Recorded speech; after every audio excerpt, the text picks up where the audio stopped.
All right, so buckle up because today's deep dive is going to leave you scratching your head. Oh, yeah.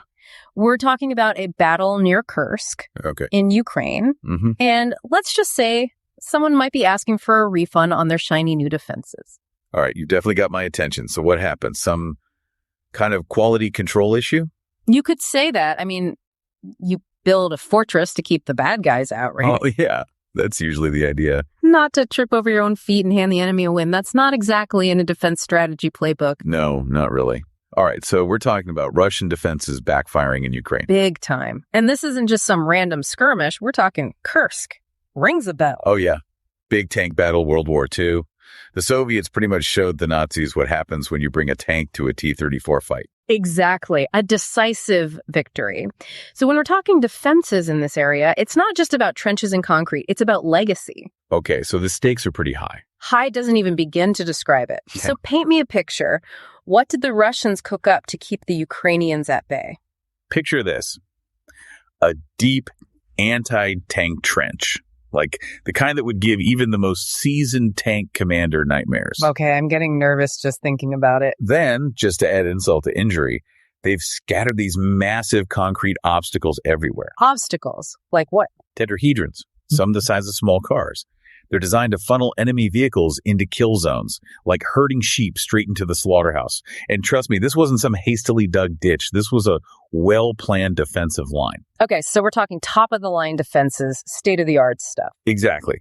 The works. So how on earth did the Russians end up on the wrong side of this fortress? All right, so here's where things get really interesting. The Russians decided to launch a counterattack against the Ukrainian 129th Territorial Defense Brigade, who are holding a village called Plikovo. Plikovo. Got it. Counterattacks, those are always riskier. Oh, absolutely. But high risk, high reward. If you can catch the enemy with your pants down, you can turn the tide. But in this case... Let's just say the element of surprise was a little absent. On the Russian side, that is. Uh-oh. This is where the 15th Piatnashka Brigade enters the chat, right? Ding, ding. We have a winner. And they weren't exactly there to celebrate either. No, not really. Yeah. They were the ones who got a little too up close and personal with those lovely defenses. Mm-hmm. Ouch. That had to be demoralizing, to say the least. The article mentioned drone attacks. What role did those play in all this? Oh, drones were the icing on the cake for the Ukrainians in this whole debacle. They were ready, they were waiting, and they used those drones to absolutely devastating effect. And we're not just talking reconnaissance here. We're talking full-on attack mode. So picture this. You're stuck in a tank at the bottom of a trench, surrounded by concrete blocks the size of a Fiat. And suddenly you hear this buzzing. It's like a swarm of angry bees coming right at you, except these bees are packing some serious explosives. Not good. Not good at all.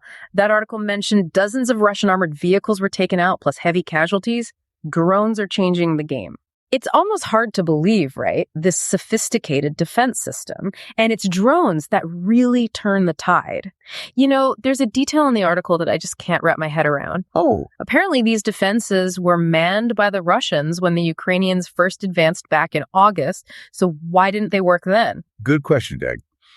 I mean, you'd think they'd be a little more prepared the second time around. You'd think so. Well, the article cites some captured Russian intelligence suggesting they were caught off guard completely, unable to deploy their firepower. Now, imagine those defenses fully manned, artillery backing them up, troops ready to engage. Very different story. So basically, a perfect storm of overconfidence, bad timing, and maybe just a dash of bad luck. That about sums it up. And, you know, this whole situation, it's a stark reminder that war is unpredictable. Even with all the planning, the technology, the strategy. Sometimes it just comes down to being in the wrong place at the wrong time. Exactly. This situation makes you think, how will both sides need to adapt as this conflict goes on? Because clearly sticking to the same old playbook just isn't going to cut it. It's that ability to adapt, to learn from your mistakes that can make all the difference. And it makes you realize that behind all the hardware, the strategies, it's still human beings making these decisions under incredible pressure with unimaginable consequences. It really puts things in perspective. What do you think? Will this incident force any meaningful changes in strategy? Or will it be back to business as usual? That's the million-dollar question, isn't it? And unfortunately, we don't have a crystal ball. But one thing's for sure, we'll be watching closely to see how both sides adapt. Absolutely. This is a conflict that demands our attention. because the consequences of every decision, every battle, every drone strike, they extend far beyond the battlefield. And that's a conversation we need to keep having. All right, everyone, that's a wrap on today's deep dive. Stay informed, stay engaged, and as always, thanks for listening. Thanks for having me. Turn the dial to the daily news.